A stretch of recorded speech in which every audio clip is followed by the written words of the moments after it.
কি অবস্থা, একবার ট্রাক্টরে নিচে গেছে গা। কি অবস্থা রে, ট্রাক্টর তলে গেছে গা। এই কেমনি কিলো? হ্যাঁ এর ঘটনা কেমনি কিলো? এই আসলে এরি এরি বিতে কেমনি? হ্যাঁ ধরছে ধরছে ধরছে ধরছে ধরছে ট্রাক্টরে নিচে গেছে গা।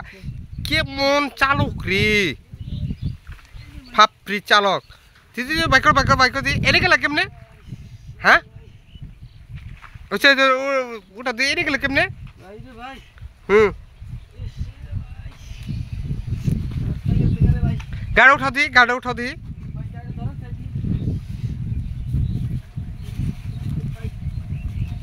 আসলে যেখানে ফাপড়ি চালক যেরকম হয় আর কি, এত জায়গার তো তুমি এদিকে গেলে কেমনে?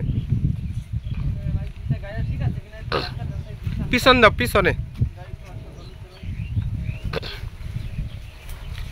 আসলে ভিডিওটি সম্পূর্ণ এন্টারটেনমেন্ট। যারা ওই যে নতুন বিগিনার্স আছেন তাদের কিন্তু এরকম হয়, যারা জুতা মতো থুয়ে গেছে গা। আর এরকম কিন্তু হয়, তো দেখলেনই তো। আসলে যারা ওভার স্পিডে বা যে এরকম ফাপড়ি চালক করা আছে না, তাদের ক্ষেত্রে কিন্তু এরকম হয়। তো অবশ্যই আপনি স্পিড মেনটেন করে তারপর আপনার রাইড করবেন। হুটহাট করে ওভার স্পিডে বাইক চালাবেন না, এতে কিন্তু আপনারও ক্ষতি এবং আপনার বাইকেরও।